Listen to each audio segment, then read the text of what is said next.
Je me suis toujours demandé ce que ça faisait de vivre en tant qu'athlète professionnel. La popularité, le salaire important, et tout ça en faisant un simple sport, un divertissement.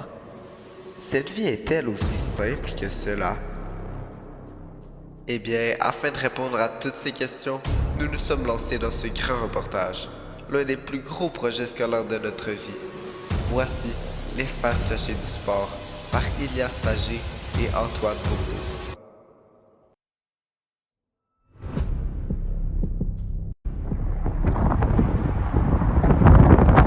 Malgré ce que l'on peut penser, les sportifs de haut niveau passent par de dures épreuves tout au long de leur carrière.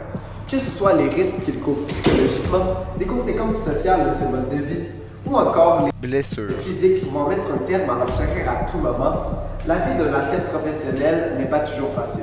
Aujourd'hui, nous vous montrerons l'envers du décor ainsi que tous les embûches qui peuvent se mettre sur le chemin d'un athlète lors de sa carrière. Nous allons nous-mêmes vous parler des conséquences sociales et des blessures physiques, mais pour vous parler des risques psychologiques, nous avons demandé à Alain Vigneault, un consultant en préparation au montage sportif, de nous en dire plus sur le sujet. Nous commencerons alors par le plus connu des obstacles se plaçant sur le chemin d'un athlète professionnel lors de sa carrière. Un obstacle que n'importe quel athlète connaîtra au moins une fois lors de sa vie.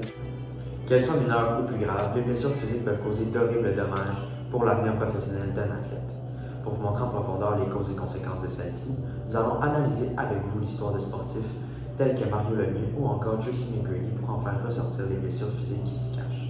Nous allons en même temps pouvoir décortiquer quelles blessures physiques sont les plus importantes et les plus fréquentes chez un athlète. Donc c'est parti. Pour commencer, Mario Lemieux.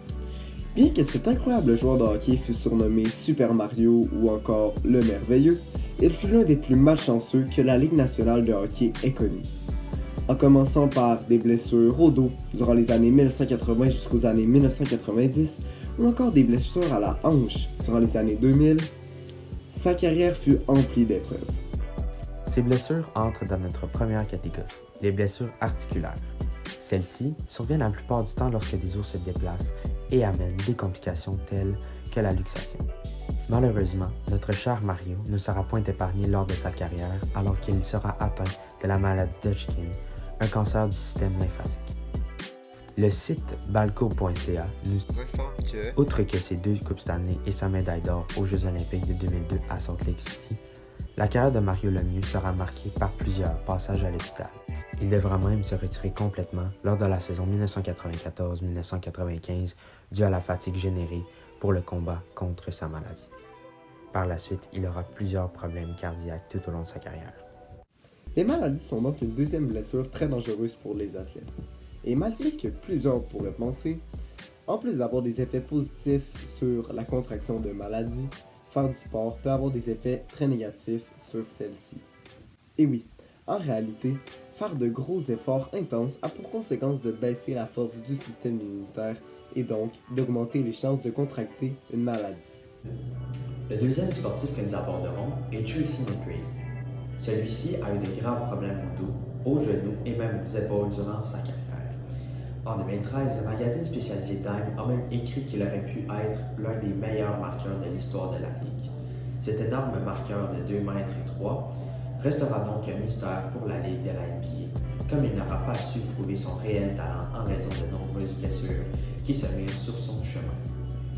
Pour finir cet aspect, j'aimerais vous parler des autres blessures les plus communes chez les athlètes, les blessures musculaires et les blessures osseuses. En premier lieu, lors d'une pratique sportive, comme les muscles sont fortement sollicités, ils s'exposent plus facilement à des blessures et deviennent plus fragiles. Ce sont les blessures musculaires. Pour les blessures osseuses, nous parlerons ici de fractures osseuses qui peuvent être causées par des chutes lors de la pratique de certains sports. Malheureusement, être un sportif de haut niveau ne comporte pas seulement des inconvénients pour notre physique. En effet, en tant qu'expert du sport, les sportifs s'obligent souvent à atteindre un certain résultat ou à avoir un certain physique hors du commun. Comme cette pression n'est pas toujours facile à supporter au quotidien, elle peut parfois causer de l'anxiété, un stress de performance ou même dans certains cas une dépression. Afin d'en savoir davantage sur le sujet, nous avons donc contacté Alain Vigneault, un psychologue sportif spécialisé dans la réinsertion sociale et dans la préparation mentale des athlètes. Voici donc notre entrevue avec notre expert rencontré le 7 novembre dernier. Quelles sont les causes de ces problèmes psychologiques-là? Donc, toute l'approche de la compétition, le sens, la signification que je donne à mes objectifs, le milieu familial dans lequel j'ai grandi, les épreuves de la vie, les personnes significatives que j'ai rencontrées puis qui ont jalonné mon parcours, tout ça, mes relations, tout ça fait en sorte que ça entraîne des biais ou des influences sur l'aspect psychologique de l'athlète. Quels sont les principaux remèdes à ces derniers? Il n'y a pas de remède. Donc, quand les gens viennent avec une problématique, selon, si j'utilise leur mot, une situation qui crée de l'interférence dans la performance, le souhait, c'est on veut aller bien et vite.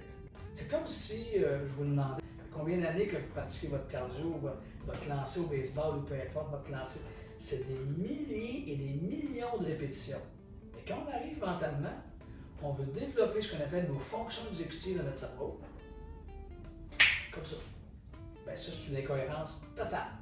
Parce qu'on prend des milliers de minutes et des millions de minutes pour développer notre tactique, notre technique, notre physique, et notre mental, on veut prendre 4-5 rendez-vous chez le psy ou encore chez le préparateur mental. Donc, qu'est-ce qui fait en sorte que certains athlètes ont plus de facilité que d'autres à ne pas flancher sous la pression lors de grands moments? Ah, c'est une excellente question. Elles sont toutes bonnes vos questions, ça va pas aussi. J'irais naturellement. Est-ce que j'ai un athlète qui s'est entraîné mentalement? Très curieux. Est-ce qu'il a rencontré un préparateur, une ou un consultant en préparation mentale? Ça fait longtemps qu'il fait de la préparation mentale. Il a développé des stratégies naturelles. Il a mis en place des routines, des micro-routines. Ça serait à savoir. La deuxième chose, c'est l'expérience. L'expérience va forger la confiance. La confiance, elle s'acquiert avec le temps. Il y a des gens aussi que leur caractère, il y en a qui vont rebondir, ce qu'on appelle la résilience, qui vont rebondir après de quelle façon ils vont faire. Fait que ça, je te dirais, en gros, là, ça serait un peu l'expérience de victoire, évidemment. Plus de victoire, plus de confiance. Plus d'épreuves aussi, comment ils ont surmonté les épreuves, c'est beaucoup ça. Quelles pourraient être les principales causes d'une dépression chez un athlète? Il peut avoir de la fatigue. Il peut avoir sa relation avec sa performance, sa conception de la performance. Pourquoi il fait ce sport-là? Sa représentation interne. Comment il se représente la performance? Il peut avoir aussi des facteurs qui sont pas reliés au sport, qui sont des facteurs relationnels ou facteurs reliés au sport. Vivre comme un athlète à temps plein peut parfois sembler banal et même facile. Mais le sport, dans leur cas, c'est une passion et un rythme de vie. En plus d'avoir énormément de talent pour y arriver, il faut être extrêmement discipliné pour arriver au top. La routine d'un athlète est très serrée. Évidemment, il y a des exceptions, mais dans la majorité des cas, leur routine ressemble à ça. Ils se lèvent tôt le matin, quand la plupart d'entre nous dorment encore, et commencent leur entraînement pour finir souvent 2 à 3 heures plus tôt. Dans certains cas, par la suite, les athlètes encore à l'étude iront en cours ou étudier, et les athlètes professionnels continueront leur journée en vue de leur deuxième entraînement plus tard en soirée. Et pour ceux qui pensent que la fin de semaine est une sorte de pause, comme pour la plupart des gens normaux, que les athlètes peuvent faire la fête ou même se permettre de sortir tard avec leurs amis, eh bien ils ont tort, car les sportifs de haut niveau ne connaissent pas ce style de vie. Enfin, pour la plupart. L'athlète doit avoir une alimentation extrêmement disciplinée. Par exemple, l'alcool n'est pas admissible dans ce genre de vie. L'entraînement serait trop affecté lors des jours qui suivraient son ingestion. L'effet est le même avec la nourriture trop riche ou trop épice. Maintenant, pour ce qui est de la vie de famille, c'est loin d'être simple. Lorsqu'on est athlète professionnel, le sport est notre première préoccupation. Donc, tout passe en deuxième. Certaines familles y arrivent et malheureusement certaines n'y arrivent pas. Dans l'article de 2008 d'André Pichette, dans le journal La Presse, Daniel Saint-Hilaire, entraîneur d'athlétisme depuis plus de 40 ans, raconte, sans statistiques concrètes, que la plupart des athlètes qu'il connaît sont célibataires et de ceux qui vivent en couple, seulement 10% tiennent le coup. Il a même mentionné que 80% des athlètes se séparent. Saint-Hilaire explique en partie que tout cela est dû au sacrifice qu'il faut faire pour vivre avec un athlète et que certaines personnes ignorent que pour un athlète professionnel, le sport passe avant tout le reste. Bref, être un athlète a ses côtés positifs et ses côtés négatifs. Car oui, vous avez peut-être la chance de faire le sport que vous adorez comme travail, pendant que beaucoup de gens auront seulement l'opportunité d'y rêver, mais c'est aussi un mode de vie très serré qui demande énormément de discipline, de volonté et beaucoup de sacrifices. Tout cela considéré, nous vous avons présenté les côtés plus ardus de la vie professionnelle d'athlète de nos jours. D'après moi, l'aspect à prendre le plus en considération est le côté psychologique d'une vie athlétique, car les angles physiques et sociaux sont affectés par celui-ci. Les principaux facteurs pouvant influencer positivement ou négativement le mental d'un athlète sont l'approche d'une compétition par le sportif, le sens que celui-ci donne à ses objectifs, le milieu familial dans lequel il a grandi, ou encore les épreuves les plus importantes qu'il a vécues dans sa vie. Pour conclure, voici une citation de Michael Jordan que je trouvais pertinente puisqu'elle parlait des obstacles se plaçant sur la vie de sportif. Les obstacles ne doivent pas vous arrêter. Si vous vous trouvez face à un mur, ne faites pas demi-tour et n'abandonnez pas. Trouvez comment l'escalader, le traverser ou le contourner. Michael Jordan.